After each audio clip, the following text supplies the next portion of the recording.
ये तो हर किसी को पता है, मगर क्या आपको पता है उसके बड़े बड़े सींगों का क्या होता है? नहीं तो चलिए फिर मेरे साथ बिना किसी देरी के वीडियो शुरू करते हैं। आपको दिखाते हैं उन सींगों से बर्तन कैसे तैयार करे जाते हैं, जिनकी कीमत अंतर्राष्ट्रीय बाजारों में करोड़ों में होती है। तो वीडियो को एंड तक जरूर देखना गाइस, बहुत ही मजेदार वीडियो होने वाली है।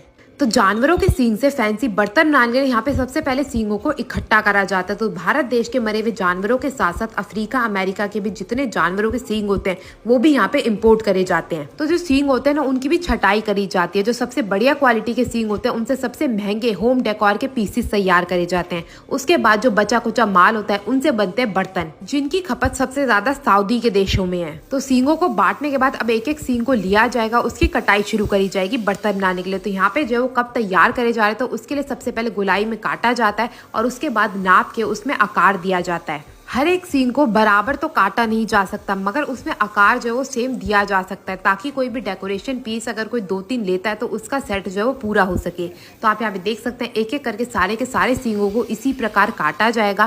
पहले नीचे से गोल काटा जाता है, उसके बाद उन्हें नापा जाता है और नापने के बाद उसका जो हैंडल होता है ना वो भी एक ही सींग में से निकाल लिया जाता है। अब जो सींग का बाकी का हिस्सा बचा नहीं, वेस्ट नहीं होगा, इससे बनते हैं तरह तरह के ब्रेसलेट। तो यहाँ पे जो सींग होते हैं, कुछ कुछ सींग में हड्डी रह जाती है, कुछ में तो ऐसे ही निकल जाते हैं, जिनमें हड्डी रह जाते हैं उन्हें भी अलग कर लिया जाता है। अब ये जो बड़ी सी मशीन देख रहे हैं ना, इसी का सबसे बड़ा खेल है, क्योंकि इसी मशीन से सींग का जो है बिल्कुल ही रंग रूप सब बदल दिया जाता है। ये मशीन होती है रबिंग की। तो यहाँ पे सबसे पहले जो कटे हुए सींग आए थे उनकी रबिंग शुरू करी जाएगी। उन्हें एक आकार दिया जाएगा कि वो देखने में जो है ना सुंदर लगे। बिना सुंदर के तो आजकल कोई चीज खरीदता ही नहीं है, तो इसको सुंदर बनाने के लिए यहाँ पे रबिंग का इस्तेमाल करा जाता है। तो बहुत ही मेहनत के साथ 3 भैया ये लगे हुए, हर एक भैया के पास एक एक सींग का जो ढांचा है ना कम से कम 15 मिनट तक रहेगा और फिर वो आगे की ओर भेजते रहेंगे, ताकि तीनों ही हर एक सींग को रब कर करके उसमें चमक पैदा कर सके और वो देखने में इतना सुंदर लगे कि जिसकी निगाह इस पे पड़े ना वो कह ही ना सके कि ये सींग से बना, उसे एकदम खरीद ले।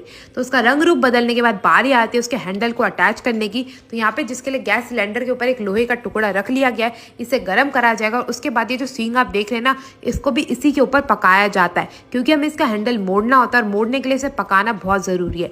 हर एक सींग में कम से कम 30 मिनट लग जाता है उसका हैंडल मोड़ने में। तो आप सोच सकते हैं कि एक सींग में कितनी ज्यादा ताकत होती होगी, तभी तो वो हर जानवर की ढाल बनता है। तो आप यहाँ पे देख सकते हैं अच्छे से इसे गर्म कर लिया गया। अब इसे बड़ी आसानी से एक पेचकस की मदद से मोड़ लिया जाएगा और मोड़ने के बाद यहाँ पे इसे बिल्कुल ही मग का आकार दे दिया जाएगा।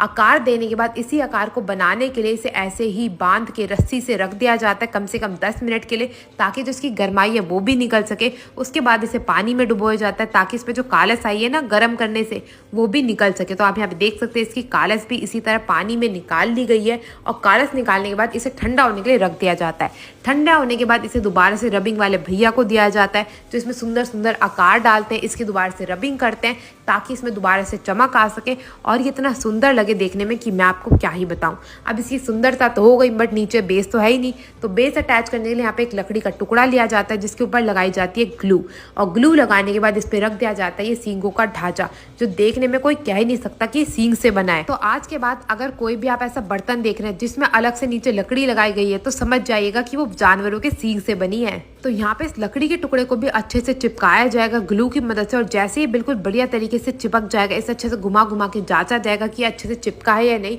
और जैसे ही चिपक जाता है इसे दोबारा से भेजा जाएगा रबिंग वाले भैया के पास, क्योंकि रबिंग वाले भैया देंगे इसे फाइनल टच और इसे बना देंगे इतना सुंदर कि जैसे ही अंतर्राष्ट्रीय बाजारों में जाए हर एक करोड़पति से देखते ही खरीद ले। तो यहाँ पे जो है हमारे जानवरों के सींग से बना मग जो है वो तैयार हो चुका है। आप इसे इस्तेमाल करेंगे या नहीं ये मेरे को जरूर बताइएगा। इसी के साथ मैं आपसे मिलती हूँ अगली वीडियो में, तब तक के लिए टेक केयर, गुड बाय। और हाँ, ये वीडियो को शेयर करना ना भूलें।